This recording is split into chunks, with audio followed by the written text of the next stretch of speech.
శివనారాయణ ఇంట్లో వాళ్ళందరూ కూడా దీపని చూసి కార్తీక్ దీపాని భార్యగా రావడం నీ అదృష్టం రా అని చెప్పి దీపని చాలా పొగుడుతూ ఉంటారు. అది చూసి కార్తీక్ చాలా సంతోషపడుతూ ఉంటాడు. అప్పుడు జ్యోత్స్న బయట వాళ్ళు ఇంకో మాట కూడా అనుకుంటున్నారు బావా అని చెప్పి అంటూ ఉంటుంది. ఇంకా కార్తీక్ ఏమో ఇంకా ఏమనుకుంటారు బయట ఉన్నవాళ్ళు అని చెప్పి అడుగుతాడు.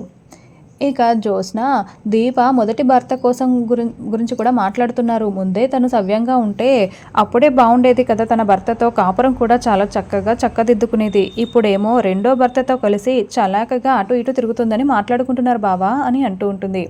ఆ మాటలకి అందరికీ చాలా కోపం వచ్చి షాకింగ్గా చూస్తూ ఉంటారు. ఇంకా ముందే తను సవ్యంగా ఉంటే మొదటి కాపురమే సవ్యంగా ఉండేది కదా, రెండో దాని వరకు వచ్చేది కాదు కదా అని చెప్పి నోటికి ఇష్టం వచ్చినట్లుగా మాట్లాడుతూ ఉంటుంది. ఇంకా మాటలు విని శివనారాయణకి చాలా కోపం వచ్చి, జ్యోత్స్న నువ్వు ఇష్టం వచ్చినట్టుగా మాట్లాడుతున్నావు, నోరు కొంచెం అదుపులో పెట్టుకొని మాట్లాడు అని చెప్పి అంటూ ఉంటాడు. ఇక దశరథ ఏమో దీనికి ఎంత చెప్పినా అర్థం కాదు నాన్న, ఒక ఆడదాని జీవితాన్ని ఇలా వివరిస్తూ మాట్లాడడం నీకు సిగ్గుగా అనిపించడం లేదా అని జ్యోత్స్నని కసురుకుంటూ ఉంటాడు.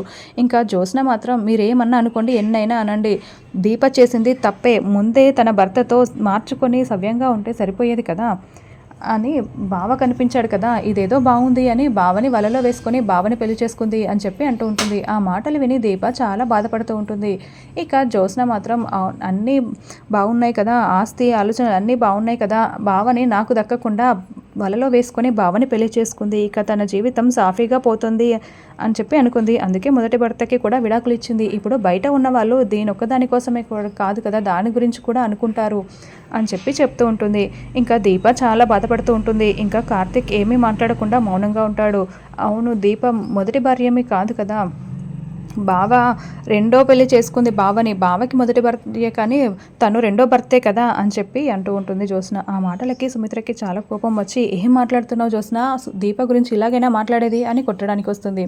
ఇంకా అది చూసి కార్తీక్ ఏమో ఆగత్తా అని చెప్పి సుమిత్రని ఆపుతూ ఉంటాడు. అది చూసి సుమిత్ర, నీ భార్య గురించి ఎన్ని మాటలు అంటూ ఉంటే నువ్వు ఎలా ఊరుకుంటున్నావురా అని చెప్పి అడుగుతూ ఉంటే, మాటలతో సమాధానం చెప్తే సరిపోతుంది, చేతులతో సమాధానం చెప్పినా వాళ్ళకి అర్థం కాదు, నేను చెప్తానులే అత్త నువ్వు వెళ్ళు అని చెప్పి కార్తీక్ చెప్తాడు. ఆ మాటలకి జ్యోత్స్న చాలా షాకింగ్గా చూస్తూ ఉంటుంది.